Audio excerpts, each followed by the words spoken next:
बिस्मिल्लाहिर्रहमानिर्रहीम। Financial reporting lecture number 20 और आज का जो न्यू चैप्टर है हमारे पास चैप्टर नंबर 12 है फाइनेंशियल रिपोर्टिंग फॉर लीजेस।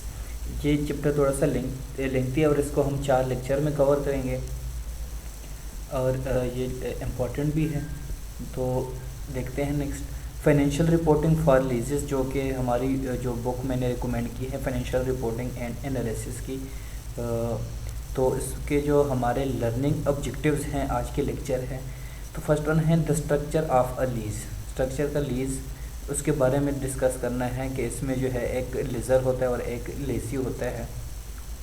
इन दोनों का स्ट्रक्चर और इन दोनों का जो म्यूचुअल एग्रीमेंट होता है उसके बारे में बात करनी है। और जो सेकेंड वन है हमारे पास leases incentive to keep lease off the balance sheet. इसमें जो है हमने बात करनी है बैलेंस शीट की जो लीज है उसका और लेज़र दोनों का क्या इम्पेक्ट होता है, ठीक है, और इन दोनों का क्राइटेरिया क्या होता है उसके बारे में भी बात करनी है। और थर्ड वन जो है the criteria use to classify leases on the lessee's book. और जो थर्ड वन है कि कौन सा क्राइटेरिया यूज़ होगा जब हम लीजेस बुक की जो है उसकी क्लासिफिकेशन करते हैं, ठीक है, on the basis of lease, ठीक है। जब उसकी क्राइटेरिया की हम बात करेंगे उसके बाद जो है इसकी लीजेस बुक में जो हम रिकॉर्डिंग करेंगे, ठीक है, और जनरल एंट्री उसके बारे में बात करनी है। और जो फोर्थ वन है हमारे पास the financial statement affects of executory cost, ठीक है, जो कि फाइनेंशियल इफेक्ट होते हैं हमारे cost, residual value, purchase option and other aspect of lease contract. इसके अलावा जो लीज कॉन्ट्रैक्ट के जो एस्पेक्ट है उसके बारे में डिस्कस करना है। And fifth one is the effects of capital lease versus operating lease treatment on the lease financial statement. अब जो कैपिटल फर्स्ट वन हमने कैपिटल लीज और ऑपरेटिंग लीज इन दोनों को इसके बारे में डिफरेंस बताने हैं कि कौन कौन से डिफरेंस हैं इन दोनों के दरमियान, और उसके बाद इन दोनों का जो है लीजी के फाइनेंशियल स्टेटमेंट पे, ठीक है, क्या उसकी ट्रीटमेंट पे क्या इफेक्ट होता है। इसकी ट्रीटमेंट की वजह से हमारे पास जब कैपिटल लीज हो या ऑपरेटिंग लीज हो, ठीक है, तो उसकी वजह से फाइनेंशियल स्टेटमेंट में लीजी के फाइनेंशियल स्टेटमेंट पे क्या इफेक्ट पड़ता है उसके बारे में डिस्कस करना है। और जो हमारे पास आज के लेक्चर का लास्ट वन है lessor accounting rules and how the financial reporting incentive of lessor are very different from that of lessees, जिसके बारे में हमने बात अकाउंटिंग रूल्स के बारे में बात करनी है फाइनेंशियल रिपोर्टिंग जो लेज़र के पॉइंट ऑफ व्यू से और लेजी के पॉइंट ऑफ व्यू से दोनों के डिफरेंट के बारे में भी बात करनी है। अब नेक्स्ट चलते हैं हमारे पास जो आज के जो ऑब्जेक्टिव है फर्स्ट वन है लीज कॉन्ट्रैक्ट। जो लीज कॉन्ट्रैक्ट जो है इसमें दो पार्टीज़ होती हैं। First one is laser and second one is lazy, ठीक है। अब इन दोनों के म्यूचुअल एग्रीमेंट से जो है लीज कॉन्ट्रैक्ट बनता है, ठीक है। अब लेज़र कौन होता है और लेजी कौन होता है। लेज़र वो होता है जिसके पास एसेट की ओनरशिप होती है, ठीक है, जो उस एसेट को ओन करता है, ठीक है। और जो लेजी है वो उस पर्टिकुलर एसेट को यूज़ करना चाहता है। लेजी जो है wants to use the assets, ठीक है। अब जो लेजी है वो जो पेमेंट करता है लेजी को पर्टिकुलर उसकी जो पर्टिकुलर एसेट, यहाँ पे अब पर्टिकुलर एसेट जो है उसके हम एग्जांपल लेते हैं। लेट्स सपोज कोई बिल्डिंग है, ठीक है। अब वो बिल्डिंग जो है उस लेज़र जो है वो उसका जो है मालिक है, ऑनर है। अब वो जो है उसको जो है लीज पे देना चाहता है किसको, ये जो लेजी है जो कि उस बिल्डिंग को लेना चाहता है लीज पे, ठीक है। अब वो 50 साल का कॉन्ट्रैक्ट करते हैं, ठीक है, और 50 साल जो है वो लेजी जो है वो उसके पास राइट होगा कि उस पर्टिकुलर बिल्डिंग को वो यूज़ करें, ठीक है। अब उसके अगेंस्ट जो लेजी है वो पेमेंट देगा, ठीक है, लेज़र को, जिसको कहते हैं लीज पेमेंट, ठीक है, 50 साल। तो वो जो है उसके अगेंस्ट जो है उसको राइट मिलेगा कि वो उस बिल्डिंग को यूज़ करे। अब यहाँ पे हम बात करते हैं फर्स्ट वन हमारे पास हमारे पास 4 पॉइंट है जिसको समझते हैं। फर्स्ट वन है a lease contract convey the right to use in asset in exchange for a fee the lease payment. अब फर्स्ट वन जो हमारे पास जो लीज कॉन्ट्रैक्ट है, ठीक है, जो कि एसेट के जो एक्सचेंज पे जो उसको पैसे मिलते हैं लेज़र को, उसको हम क्या कहते हैं, द लीज पेमेंट कहते हैं, ठीक है। उसकी वजह से लेजी को ये राइट हासिल होता है, ठीक है, कि वो उस पर्टिकुलर एसेट को यूज़ करे, जैसे कि मैंने ऊपर बिल्डिंग की एग्जांपल दी है। अब सेकंड वन पॉइंट है the lessor typically retains legal title to the asset which reverts the lessor's at the end of the lease term.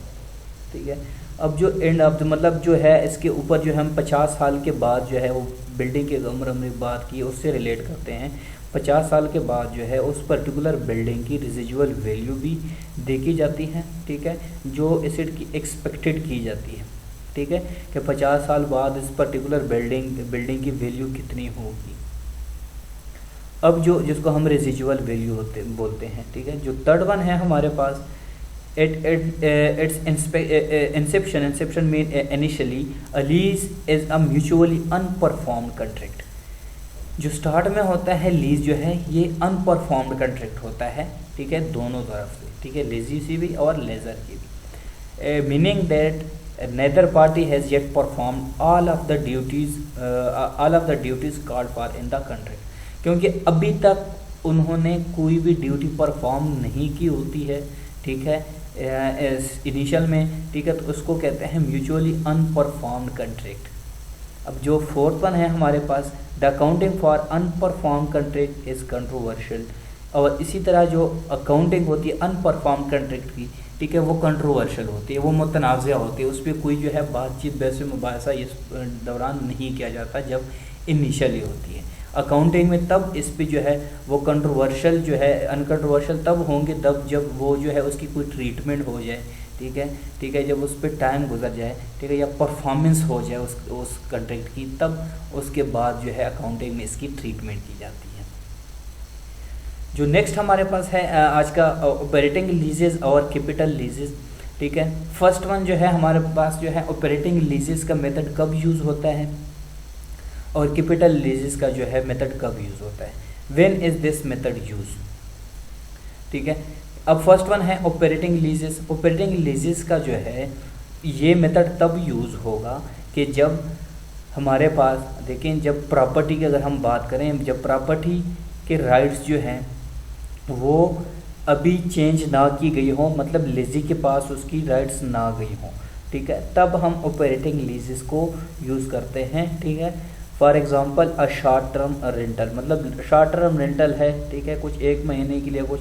ठीक है, तो उसमें जो है वो राइट जो है वो ट्रांसफ़र नहीं करते। ठीक है, अगर दूसरी तरफ हम कैपिटल लीज की बात करें, कैपिटल लीज में ये होता है कि जब वो पर्टिकुलर एसेट जो है वो ट्रांसफ़र कर दिया जाता है और उसके राइट्स भी ट्रांसफ़र कर दिया जाता है, किसके पास चले जाते हैं, लेजी के पास चले जाते हैं। जब लेजीज के पास चले जाते हैं तो फिर कैपिटल लीजेस का मेथड यूज़ होता है। अच्छा, अब कैपिटल में ऑपरेटिंग लीजेस और कैपिटल लीजेस जो है इन दोनों में तो मेन डिफरेंस ये हुआ। ठीक है, कि ऑपरेटिंग लीजेस जो है उसमें जो है राइट ट्रांसफ़र नहीं किया जाता। ठीक है, और कैपिटल लीजेस में जो है राइट ट्रांसफ़र किया जाता है, लेजी के पास जो है इसका राइट चला जाता है। अब सेकंड वन जो है इसके बाद है कि whose books is the leased asset on. ठीक है, अब देखें ऑपरेटिंग लीजेस में जो है क्या होता है कि the leased asset remains on the lessor's book. यहाँ पे जो है जो लीज्ड का एसेट है, ठीक है, वो लेजर्स के बुक में ही होता है और इसमें कोई चेंजिंग नहीं हुई होती। ठीक है, अब अगर हम कैपिटल जो है लीज की बात करें, ठीक है, तो इसमें ये होता है, ठीक है, कि इसमें जो लीज है या जो पर्टिकुलर एसेट है, लीज्ड एसेट, ठीक है, उसको बीइंग सोल्ड या जो है लेज़र के बुक से रिमूव कर दिया जाता है। ठीक है, और उसके बाद जो है इसकी जो है लेज़र बुक में उसकी ट्रीटमेंट नहीं की जाती, जिसको हम आगे जो है इसको डिटेल से पढ़ेंगे। ठीक है, कैपिटल लीजेस को। अब जो हमारे पास थर्ड वन है कि no asset or liability appears on the lessee's book. अब यहाँ पे जो है ऑपरेटिंग लीजेस में जो है लीजेस बुक में जो है कोई लायबिलिटी या फिर एसेट की अपीयरेंस नहीं होती। ठीक है, क्योंकि because the lessee is consider to be an unperformed contract. क्योंकि अकाउंटिंग में हमने बात की है कि ऑपरेटिंग लीजेस है, ठीक है, इनिशियली में इसकी कोई जो है परफॉर्मेंस जो है कंट्रैक्ट रिकॉर्ड नहीं होता। ठीक है, जब अनपरफॉर्म्ड हो कंट्रैक्ट तो फिर उसकी अकाउंटिंग में कोई रिकॉर्डिंग नहीं होगी। लेकिन अब अगर लेजी की बात करें, lazy puts the lease asset and the liability for future payments on the books. तो वो फ्यूचर में तो वो परफॉर्म करेगा, तो फ्यूचर के बेस पे क्या है, लेजी वो अपने फ्यूचर के जो है वो अपने बुक्स में क्या करता है, रिकॉर्ड करने लगता है, लेकिन फ्यूचर के बेस पे। अब इसकी जो है जनरल एंट्री कैसे बनेगी। अब जो कैपिटल लीजेस है इसकी जनरल एंट्री तो हम नेक्स्ट लेक्चर में देखेंगे, ठीक है। लेकिन जो हमारे पास ऑपरेटिंग लीजेस हैं उसकी जो है हमारे पास जनरल एंट्री इसी में हम जो है डिस्कस करते हैं। फर्स्ट वन है as time passed and as a partial performance takes place the lessees makes the following. अब जो है लेजी की जो है एंट्री के बारे में बात करते हैं, उसके बाद लेज़र के एंट्री के बारे में बात होगी, ठीक है। फर्स्ट वन जो है लेजी जो है वो अपनी बुक ऑफ अकाउंट में इसकी रिकॉर्डिंग कैसे करेगा। फर्स्ट वन है रेंट एक्सपेंस उसका डेबिट हो जाएगा और कैश जो है उसका क्रेडिट हो जाएगा, ठीक है। To reflect the portion of the contract that has now been perform, ठीक है। पहले तो अनपरफॉर्म्ड है, लेकिन ये जब उसकी परफॉर्मेंस हो जाएगी, ठीक है, परफॉर्मेंस के बाद जो है ये हमारे पास जनरल एंट्री होगी, ठीक है, क्योंकि अनपरफॉर्म कंट्रैक्ट के कोई अकाउंटिंग में ट्रीटमेंट नहीं होती। अब अगर सेकंड इसके बाद हम बात करें, at the same time the laser makes the following entries.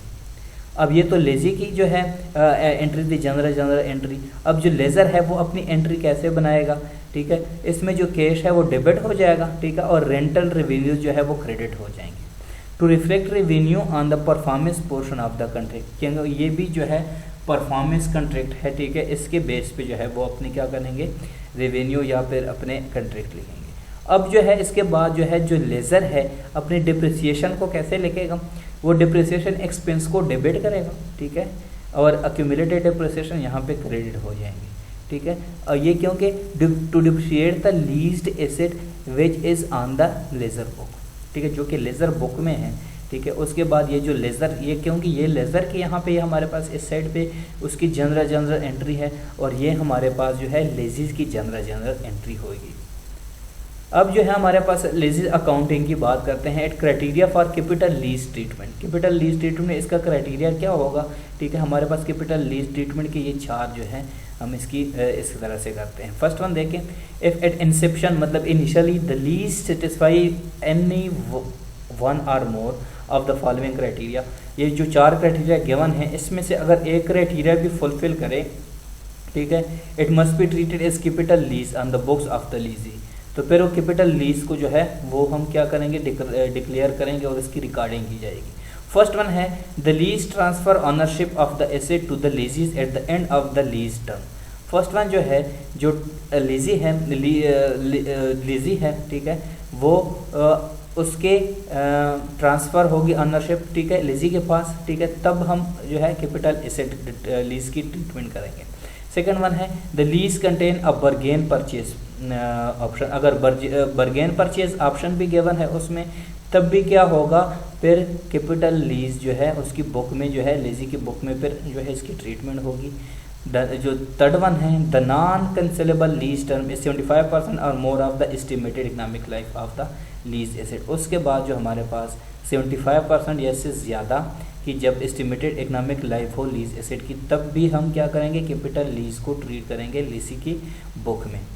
अब जो हमारे पास लास्ट वन है इसमें हमारे पास the present value of the minimum lease payment equals or exceed 90% of the current fair market value of the lease asset. उसके बाद उसकी जो प्रेजेंट वैल्यू देखते हैं, ठीक है, मार्केट प्राइस के हिसाब से, ठीक है, तो फिर उसको क्या करते हैं 90% से अगर इंक्रीज एक्सीड कर जाती है, ठीक है, लीज एसेट, तो फिर भी वो कैपिटल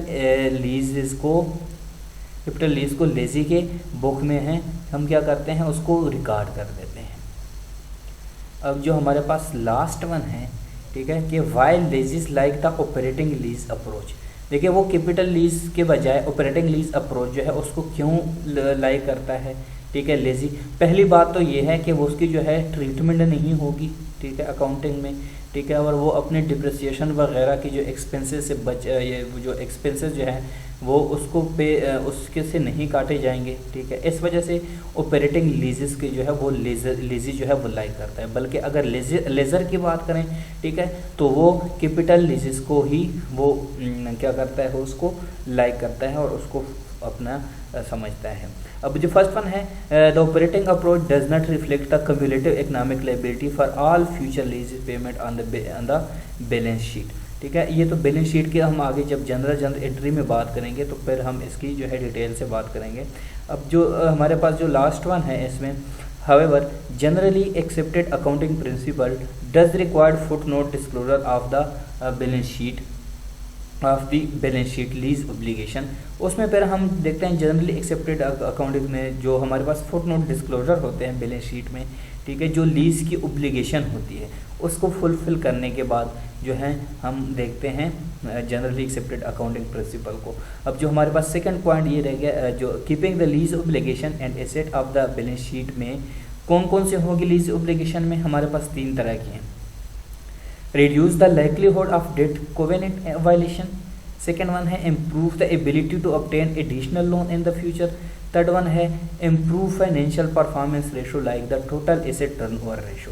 तो ये जो हमारे पास 3 तरह के जो हैं बैलेंस शीट है, जो ओब्लिगेशन है लीज ओब्लिगेशन जिसको रखते हैं, ठीक है, और जिसकी हम फाइनेंशियल परफॉर्मेंस एबिलिटी, ठीक है, और इसके अलावा जो है डेट की जो है रिड्यूस कैसे करते हैं वो हम इसकी बात करते हैं।